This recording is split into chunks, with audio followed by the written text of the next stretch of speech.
Hello, this is John Drugman, and I will be doing a data-driven analysis of United States aviation safety. And this is an aviation accident trends map, kind of graphing the types of accidents as well as the frequency of them.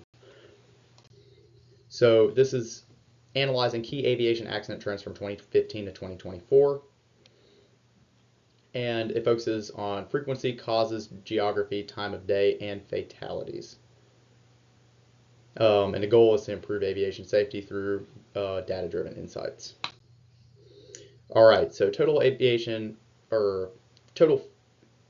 fatal aviation accidents from 2015 to 2024. So we can see with this line chart that I made right here that from 2015 to 2020, there's a slight decrease. 2020 takes a big dip due to COVID-19 and the halt of air travel. And then it is still gradually decreasing with the amount of accidents yearly. That's a goal by the FAA to pursue safer air travel. So realistically, air travel is becoming safer every year that is passing. And we can also see it here with the fatalities. It very closely maps the amount of accidents as well. Primary causes of aviation accident. Pilot error is a major cause at 55%. Mechanical failure is at 25%, so that's flaps or any other avionics malfunctioning. Weather, which is oftentimes unpredictable, such as thunderstorms and microbursts, makes up 10%.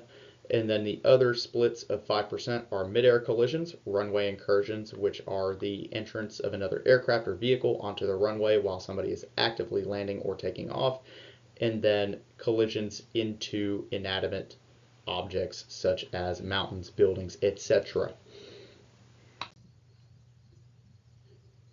The geographic distribution of aviation accidents. So we can see highest in the country is Alaska. This is because there is the most general aviation activity in this state. So people are flying supplies as well as goods and services from rural locations, but oftentimes the weather there as well as the topography can be sometimes unpredictable. So there's a high concentration of accidents. Then it is followed by Georgia, and then Florida, and then Texas. These are all three hotspots. Georgia with obviously Hartsfield-Jackson Airport in Atlanta. Florida has several major airports such as Miami, Tallahassee, Fort Lauderdale, etc. And so does Texas with Dallas. This major spike to 700 is the rest of the continental United States, but that accounts for all 45 other states, or 46 other states, my apologies. So divided, it's much lower. Accidents by time of day, obviously, so we can see here, well, ironically, most people assume for most aviation accidents to be at night, but this makes up the lowest percentage at 5%. The evening time and the afternoon are very critical times because in the afternoon, that's when you're having a majority of your arrivals, and in the morning, there is still a majority of arrivals. So we can see how those are more closely distributed. But in the evening, it makes such a larger percentage because that is also another major time of arrival. Not many people are arriving late at night, and that's constituted from 12 a.m. to 6 a.m. Fatalities in aviation-related accidents. I know my face is covering this graph, and I cannot move myself from this presentation, so I apologize. But we can see here aviation accident fatalities from 2015 to 2024, and all these continue, and you can see where the bars are.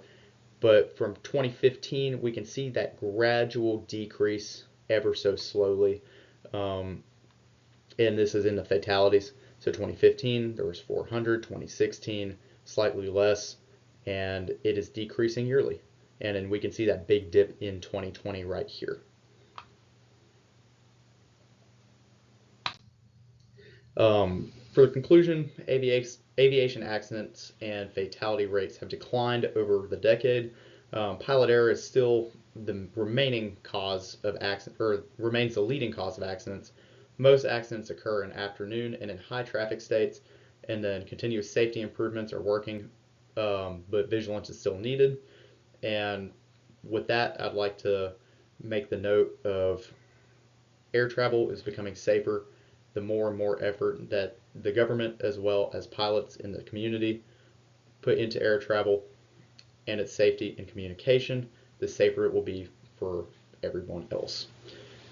And here are the sources that I use to gather all my data. Thank you very much for sitting through my presentation. I hope you have a great rest of the day.